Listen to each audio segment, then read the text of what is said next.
ছোটবেলা মায়ের হাতের চচ্চড়ি খুব মজা করে খেতাম। এখন কত যে মায়ের হাতের রান্নাকে মিস করি। তো আসলে মা যতদিন বেঁচে থাকে ততদিন কিন্তু আমরা মায়ের কদর বুঝি না গো। যখন মা দুনিয়ার মায়া ত্যাগ করে চলে যায় তখন মাকে প্রচন্ড মিস করি। তা আসলে কি হয়েছে না হয়েছে সম্পূর্ণ ভিডিও দেখতে থাকেন, তাহলে জানতে পারবেন। আর আমি কি রান্না করলাম, কি খেলাম অবশ্যই জানতে পারবেন, দেখতে পারবেন। সবাই সম্পূর্ণ ভিডিও দেখতে থাকেন। আসসালামু আলাইকুম, কেমন আছেন সবাই? আলহামদুলিল্লাহ, আল্লাহর অশেষ রহমতে আমিও ভালো আছি। তো আমি সকালবেলায় যে ঘুম থেকে আমি যেহেতু আগে উঠে সকালের বাসি কাজ কাম করে সকালে নাস্তা পানি সেরে নিয়ে এখন আমি এই যে বিছানাটা ভালো মতো আগে গুছগাছ করে ঘর বাড়িটা পরিষ্কার করে নিলাম।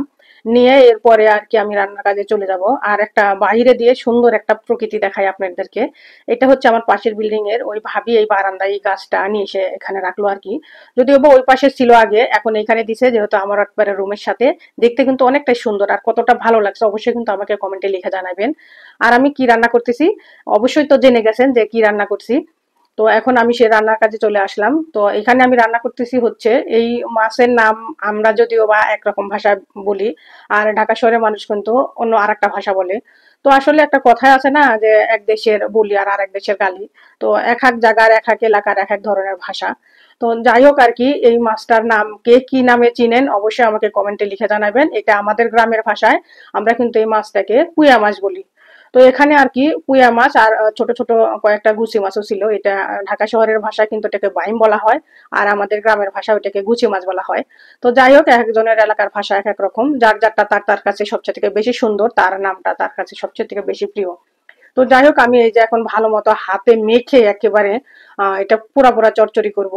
তো এই চচ্চড়ি তরকারি একটা বৈশিষ্ট্য আছে, সেটা হচ্ছে যত বেশি হাতে মাখামাখি করবেন তত কিন্তু এই রান্নাটার টেস্ট তত বেড়ে যাবে। আর ওই মানে পুঁয়া মাছটার পেটটা এত পরিমাণ ডিমে ভরা, ভিতরে একেবারে নীল দেখা যাচ্ছিল।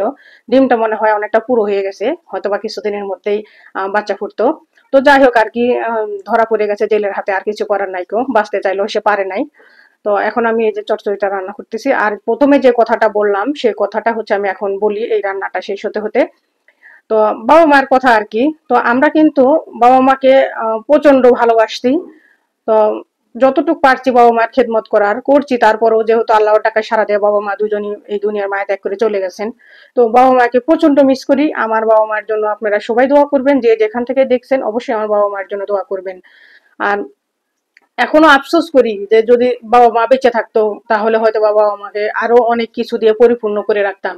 তো যদিও বা সাধ্যমতো চেষ্টা করেছি, আগে যদিও বা এত ভালো ইনকাম মানে সোর্স ছিল না কো, যতটুকু চেষ্টা করছি ভালো রাখতে চেষ্টা করছি, বাবা মা তাতেই অনেক খুশি ছিলেন। তো বাবা মা মন ভরে প্রাণ ভরে সন্তানের জন্য দোয়া করে গেছেন। এটাই আর কি, অনেকে কিন্তু বাবা মায়ের দোয়াটাও পায় না কো। তো যাই হোক, আমার রান্না শেষ একেবারে, এই যে সব নিয়ে টেবিলে একেবারে সার্ভ করে নিলাম সবকিছু। এখন আমরা খাওয়া দাওয়া করবো। আর আপনারা অবশ্যই কিন্তু কমেন্টে লিখে জানাবেন আমার এই চচ্চড়ির তরকারিটা কেমন হয়েছে। আর এটা একটা সবজি, এই সবজি তরকারিটা একটা রিলসে দেওয়া আছে, অবশ্যই দেখতে চাইলে সেখান থেকে দেখে আসতে পারেন। ভালো থাকবেন, সুস্থ থাকবেন, আল্লাহ হাফেজ, আসসালামু আলাইকুম।